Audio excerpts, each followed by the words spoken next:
Bonjour à toutes et à tous, bienvenue sur Agile Toolkit.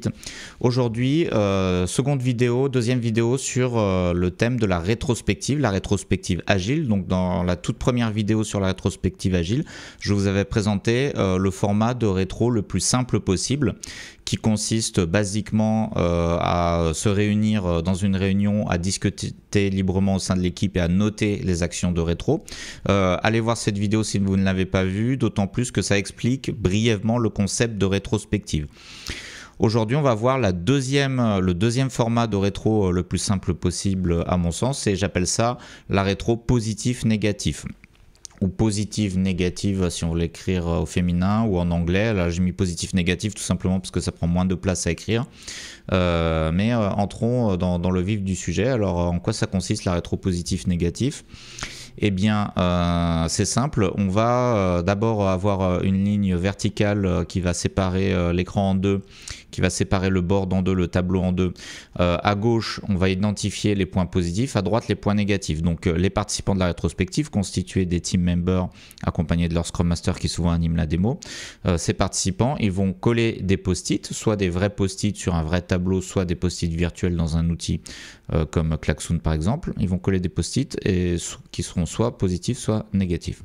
Alors ici, vous voyez que c'est tellement simple qu'on peut très bien animer cette rétro dans un Google Slide.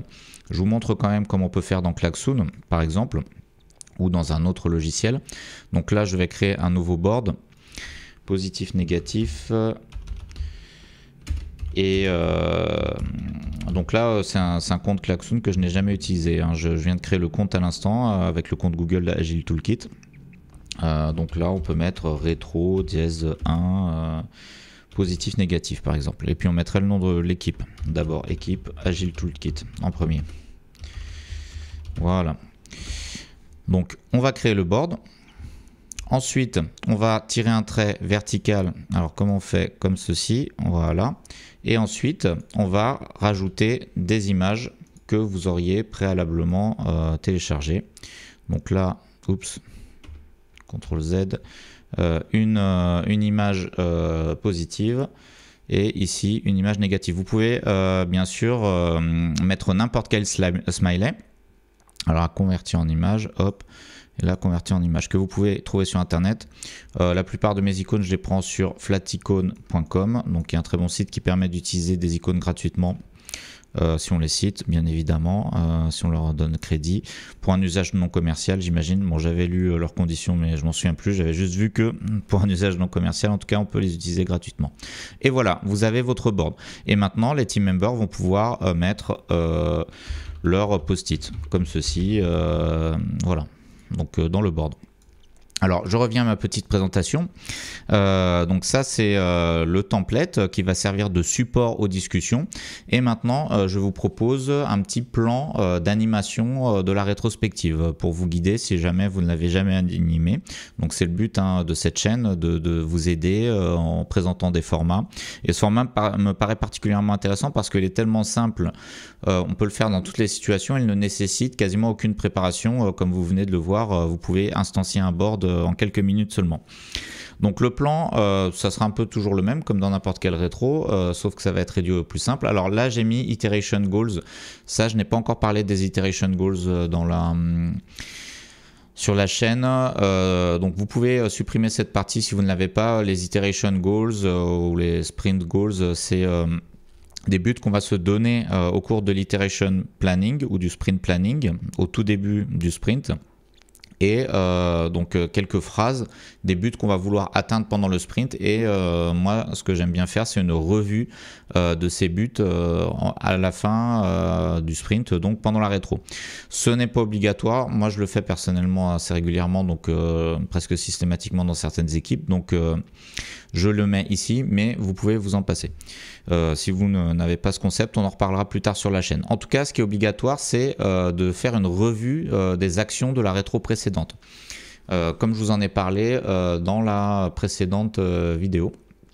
Donc ça c'est très important, toujours suivre les actions avant de commencer la nouvelle rétrospective, regarder les actions de la rétro précédente qui ont été prises auparavant.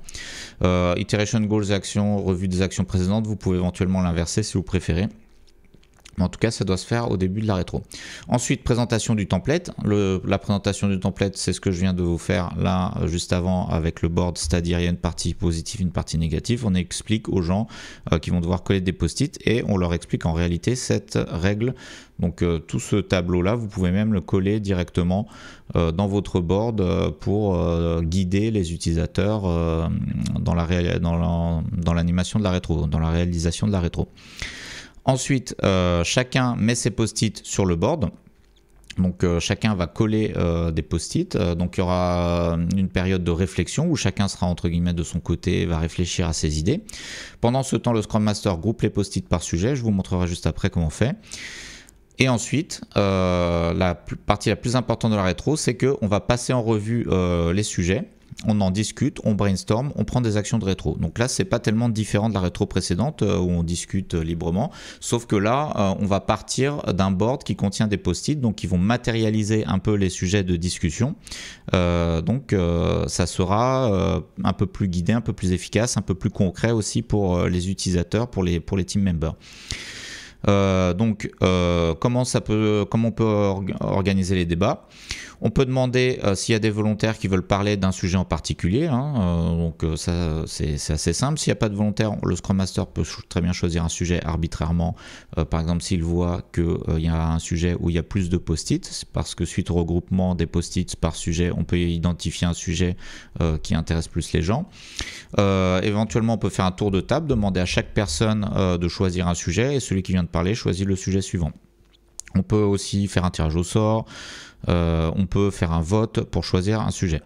Donc après, on ne peut pas faire trop compliqué si on se limite à une rétro de 1 heure. Vous voyez que 30 minutes pour discuter, brainstormer, c'est déjà pas énorme. Alors on va pouvoir réduire ce temps. Donc ça, c'est dans le cadre d'une rétro de 1 heure qui est déjà assez courte. Et je vais vous présenter la même chose dans une rétro de 30 minutes. Donc on va réduire tous les temps. Au lieu de passer 10 minutes sur Iteration, Goals et Actions de la rétro précédente, on passera seulement 5 minutes. Présentation du template, en réalité, on peut aller plus vite. Donc on peut le faire en 1 minute au lieu de 5 minutes. Surtout si les team members connaissent déjà ce format. Le temps de réflexion, on va créer les post-it, ça c'est difficile de le réduire parce qu'il faut quand même se donner un minimum de temps de réflexion. Et ensuite, au lieu de discuter 30 minutes, on va discuter seulement 14 minutes. Voilà, et on traitera moins de sujets. Bien sûr, ça dépend aussi de la taille de l'équipe.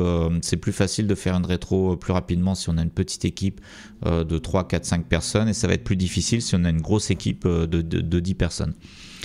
Donc voilà, ça c'est le template. Alors concrètement, comment ça va se présenter, à quoi ça peut ressembler? Ça peut ressembler à ceci. Donc là, vous voyez que je peux même animer la rétro directement comme ça dans Google Slides.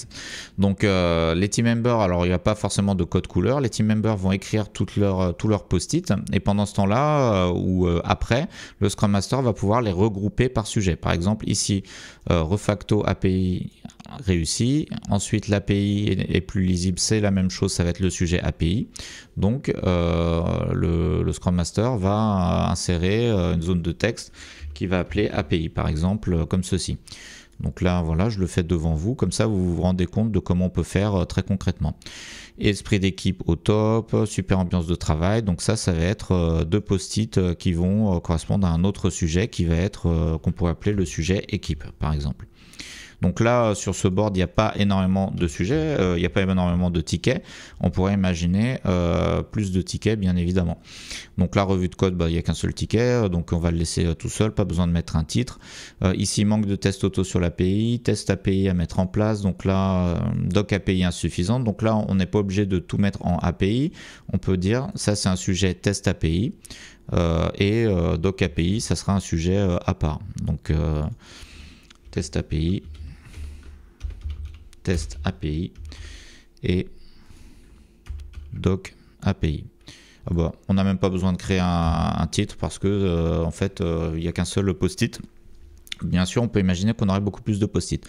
Donc à partir de là, maintenant que c'est regroupé, on va pouvoir donner la parole aux gens sur la base du volontariat ou en choisissant un sujet au hasard ou en prenant le sujet qui a le plus de tickets. Donc on va d'abord piocher dans les sujets qui intéressent le plus de monde. Ensuite, on brainstorm. Et enfin, la partie la plus importante qui fait partie de chaque rétrospective, c'est de noter et suivre les actions de rétro. Donc c'est obligatoire, il y a plusieurs manières de le faire, j'en ai parlé dans la précédente vidéo. Soit on fait un tableau Google Sheet, soit on fait une page Confluence, soit on écrit les actions directement dans Jira dans version 1. Les actions doivent être mises en œuvre pendant le sprint ou itération, deux mots pour dire la même chose, sprint et itération. Donc ces actions doivent être mises en œuvre pendant le sprint ou itération suivante, bien sûr, et elles doivent être suivies. Donc là, je vous ai mis un petit rappel du tableau qu'on avait écrit la dernière fois. Donc qui est comme ceci. Donc on va écrire nos actions de rétro ici, les nouvelles actions par exemple. Qu'est-ce qu'on avait comme sujet? Refacto API, esprit d'équipe auto, bon ça il n'y a rien à faire. Manque de tests auto, mettre en place des tests automatisés par exemple. On pourrait avoir une action mettre en place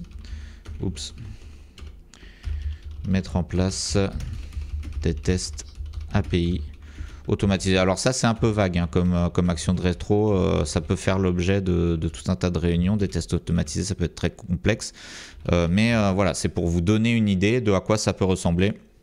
Bien sûr, c'est des exemples simplificateurs.